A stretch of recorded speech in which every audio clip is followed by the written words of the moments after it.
I think they picked me. Welcome to Watch Mojo, and today we're looking at subtle details and Easter eggs in the first season of FX's Alien Earth. These are meant to enhance viewers' perception of the epic franchise installment, so there will be spoilers. What's the story? Costume change. Stunt performer Cameron Brown finally owns the camera in Alien Earth, albeit in the Xenomorph suit. He's ironically about as obscure in the flesh. In Episode 8, The Real Monsters, Brown makes a cameo in the separate role of a soldier sent by Yutani to dispense with the Xenomorph. His distinctive brow can be spotted as he and his comrades hold a rifle on, well, him. The scene abruptly cuts before we can see the Brown versus Brown throwdown. It wouldn't be too hard to place another talented stuntman in the suit for this sequence, but Brown must bring a unique presence to the Xenomorph to be given this many hats as an actor.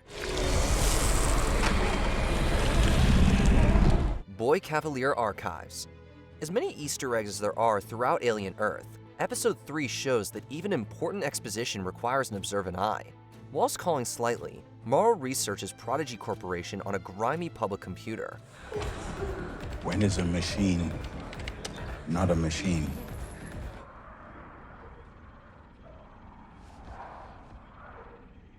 I don't want to talk to you. Article snippets reveal information, like the death of Boy Cavalier's parents during a driving lesson. Another snippet even suggests that he's gone public about his hybrid program.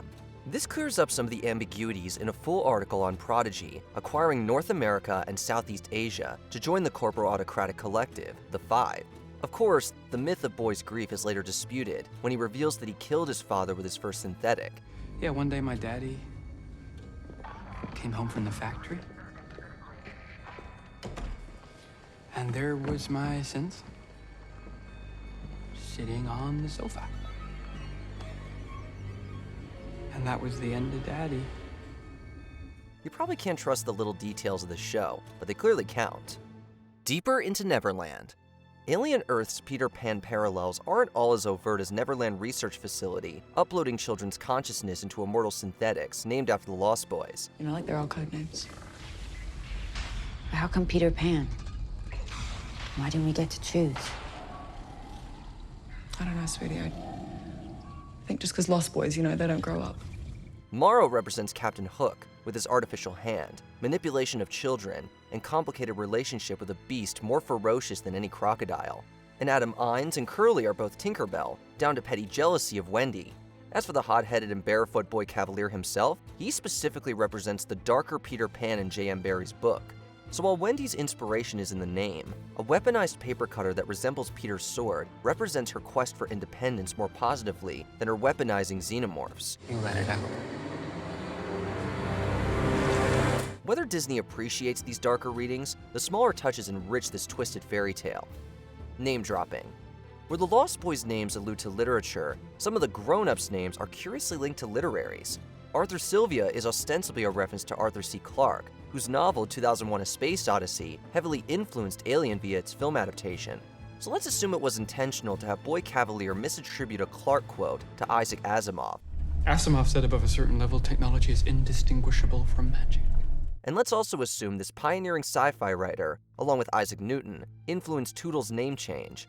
It's equally important to note Arthur and his wife Dame's surname. Sylvia Llewellyn Davies was the mother of the children who inspired J.M. Barrie to write Peter Pan. That is not something we're flippant about. Ever. No, I hear you. I'm worried. And I need you to hear that. This makes what the Sylvias represent in the Lost Boys' transition from innocence to tragedy all the more poignant. Move fast. There's no missing Alien Earth's critique of unchecked capitalism through big tech overlords.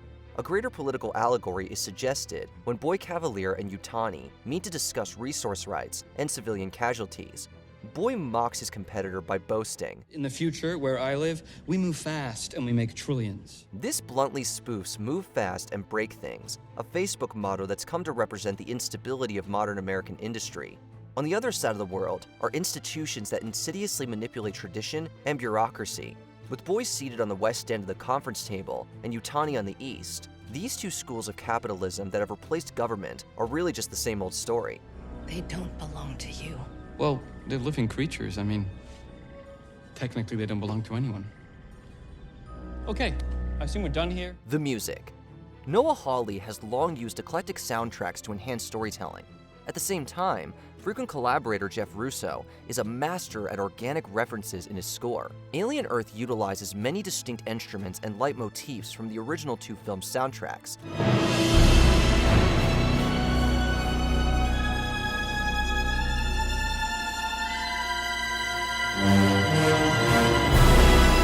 This harkens to a very specific tone. Although Maggie Phillips' music supervision is more jarring, the selection is telling, especially for closing credits that Hawley wanted as a sweeping summary of each episode. From the first episode's use of Black Sabbath's The Mob Rules to reflect on unqualified leadership, Close the city and tell the people that something's coming to call. to the finale signaling resistance with Pearl Jam's Animal, these needle drops tell the whole story of Season 1.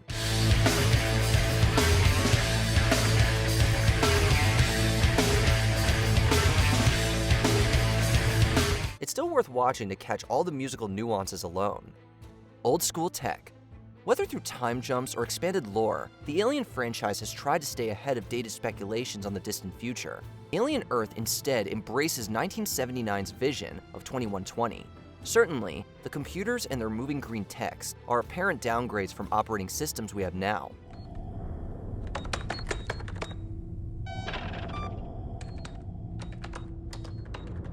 There are also set and costume designs that less explicitly anticipate the 1980s. Even the military takes on the Xenomorph with what appears to be pulse rifles, less developed than the heavy-duty weaponry we see in Aliens. I want to introduce you to a personal friend of mine. This is an M41A pulse rifle. Earth still wisely advances some tech, like handheld cameras, to make it look more 2020s, without contradicting the retrofuturist production Noah Hawley said he's going for. And let's not forget the most important nod to the original films: practical special effects. Ow. Hey. Ice Age for a New Age. Disney and 20th Century Studios would like you to believe that the fourth installment in the Ice Age series will be a classic in the 22nd century. But beyond the shameless plug, the ironically titled Continental Drift connects Wendy and Hermit to each other and their true identities.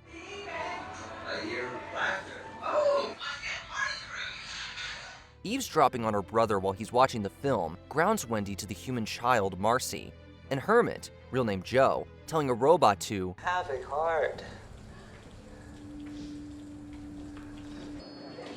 Face my fury. lifts Captain Guts' line. Now surrender your ship or face my fury. Hawley has acknowledged his personal connection to Continental Drift, which his son watched incessantly. Luckily, he's capable of turning nostalgia and corporate self-promotion into truly sophisticated characterization. The Neverland had been make-believe in those days, but it was real now. The Cage. One of Alien Earth's sneakiest nods to Peter Pan, may be one of its most dramatically important. In Episode 8, the hybrids are held in an odd-looking cell after a failed uprising. Okay, I know why they're in here. Don't know what you did, something dumb probably. But I'm the favorite, I shouldn't be in here. Maybe it's because you snitched. Snitched? I didn't snitch. The design resembles the lantern Captain Hook used to contain Tinker Bell in Disney's Peter Pan. This formally ties the season finale to the climax of the favorite story of the corporate overlords at hand. And no, we don't just mean Disney. The hybrids ultimately capture the adults in the same cell with help from their own crocodile, the Xenomorph. I figured it out. Your game. You're not Peter Pan. He was the boy who never grew up, but you were never a boy. You've always been a man. Now, Boy Cavalier is the grown-up being overpowered, just as he killed his own father. It's a humorous irony even to him, and an ominous twist on the Lost Boys' once triumphant ending. History behind the Maginot. The first scene of Alien Earth mirrors the leads in the original Alien waking up to breakfast and exposition. That still might not be enough to condition viewers to fully grasp the design of the USCSS Maginot. Every room on the space vessel, including the AI mainframe for MUTHUR 6000, closely resembles the USCSS Nostromo.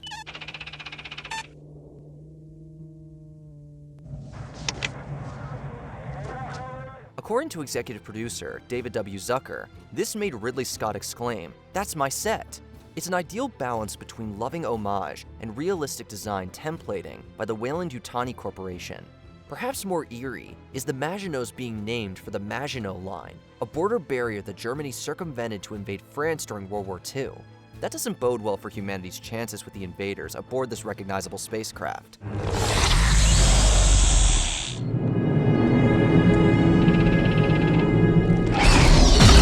Meeting Ripley again. The cyborg Morrow is introduced as the Captain Hook in this Peter Pan story. Specimens are the mission. Easy for you to say, cyborg. But maybe Wendy isn't the only Ellen Ripley. The sole survivor of the Maginot quietly sings to himself as he escapes the Xenomorph, like Ripley did in the original Alien. His rendition of Vera Lynn's We'll Meet Again as a potentially apocalyptic threat hurtles to Earth also references Dr. Strangelove. But this moment takes a different tone when the flashback episode, In Space No One, reveals that Morrow had just learned of his daughter's death. When you miss me or you want to talk, just look straight up. I'll always be there, looking back at you. So be good, because I'll be watching. Ripley suggesting that same tragedy set up her embrace of Newt as a surrogate child. With this, Morrow's forming a crueler bond with Slightly asserts resisting the humanity that fatherhood anchored. Beach Doll Head. The title sequences of Alien Earth are accompanied by drifting shots, intercut with frames of past, future, and other events. The most notable of these sequences is in episode 4, which opens on a doll head on the Neverland Island beach. It's an eerie homage to the doll that Ripley uses to comfort Newt in Aliens. And who is this? Casey. Hello, Casey. The little girl ultimately dies aboard a spacecraft that crash lands on a prison planet at the beginning of Alien 3. So the doll head not only represents the loss of the Lost Boys' innocence after their experience on the Maginot, but reframes Neverland as a prison. The unit you call your sister is the property of the Prodigy Corporation. She is a prototype for a transhuman product which, once refined, will create human immortality. It's insidious enough foreshadowing without the last scene of the season, the T.O. Celis reanimating Arthur's dead body on the beach. No evil. The proverbial three wise monkeys usually symbolizes either accepting peace in the world or ignoring the horrors of it. In Alien Earth, it symbolizes both. They're figures in Buddhist teaching about avoiding evil thoughts and deeds, but over the years they've come to represent something else. An art piece in Neverland Research Facility is a recurring visual, usually signaling character development based on secrecy. Various characters alternate roles in seeing no evil, hearing no evil, and speaking no evil. Ignorance is a comfort for them in the first half of the season, then the key and power plays that drive drama and plot throughout the second half. Note that when emergency alarms go off at the research facility, there are apparently none installed in the hybrids' quarters. What did you do? Information is meticulously coordinated to both play on corporate hierarchy and philosophize on its perils. Recreated shots. Alien Earth was bound to model some storyboards around its predecessors. Neverland's admittedly clear draws from Ridley Scott's Alien may draw attention away from craftier sequences. This episode also briefly features a Rottweiler, the breed of dog that spawned the Xenomorph in Alien 3. Come here. You okay? This film is also referenced in the corridor chase in episode 2, and the Xenomorph threatening Hermit with its retractable jaw in episode 3.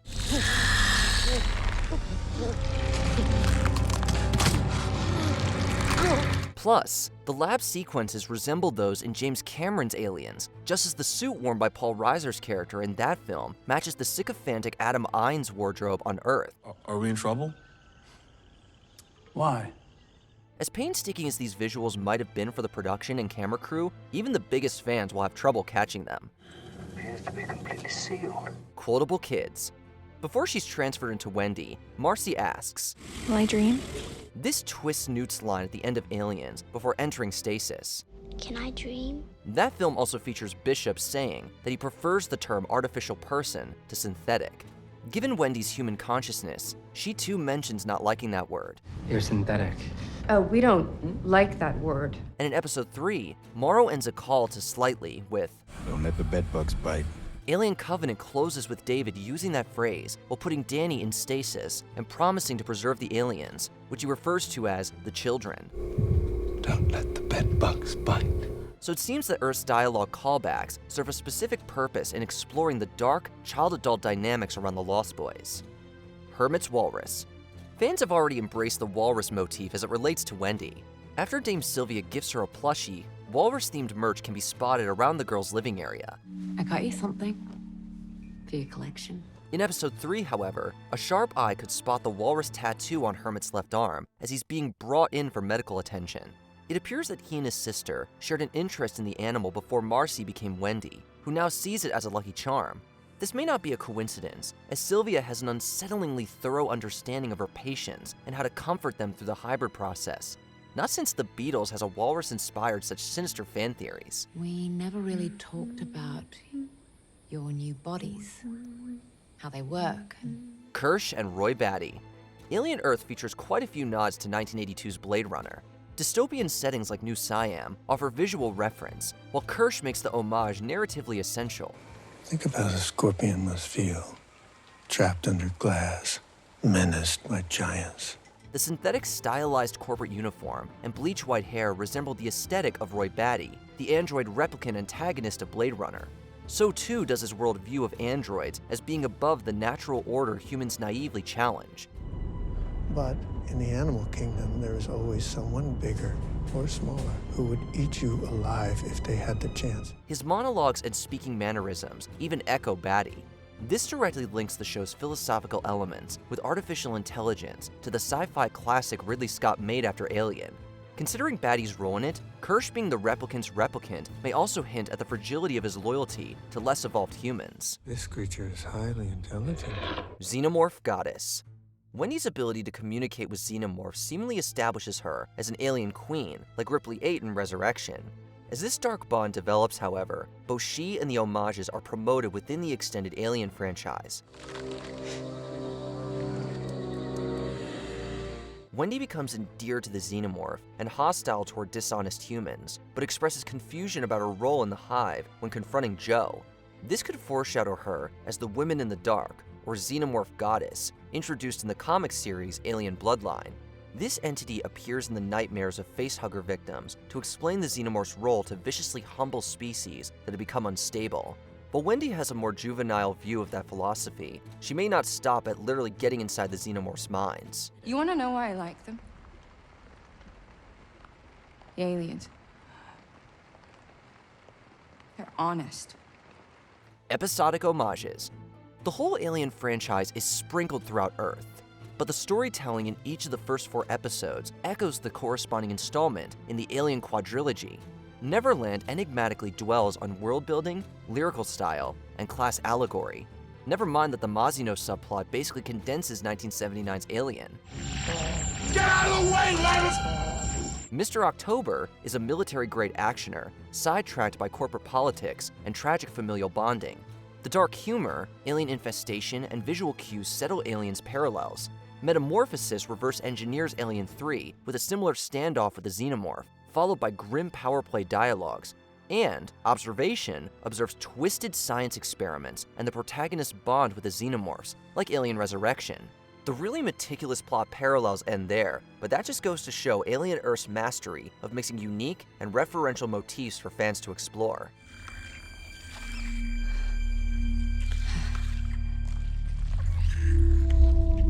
Before we continue, be sure to subscribe to our channel and ring the bell to get notified about our latest videos. You have the option to be notified for occasional videos or all of them. If you're on your phone, make sure you go into your settings and switch on notifications. Predator. Alien Earth is full of debatable references to other properties. Easy. Bad idea. Throw it on the ground. You should go. Before it's too late. One in particular will be frequently recognized by fans of this franchise's historical counterpart. Aesthetic sensibilities have long tied Alien and Predator into the same universe. Earth goes further, with such homages as Episode 3 recreating the iconic slaughterhouse fight in Predator 2. The climax of the season even favors the first Predator, with its extensive use of jungle combat and gory combat. Most notable is the carnivorous plant, D. plumicaire, which possesses light camouflage, and which Predator Badlands suggests is indigenous to Yautja Prime. With a Weyland-Yutani synthetic helming that film, 20th Century Studios is clearly looking at inner franchise potential, but Alien Earth's creativity with its references truly stands alone. Everything is under strict control. Are there some details in the first run of Alien Earth that we didn't even catch? Be on the lookout in the comments.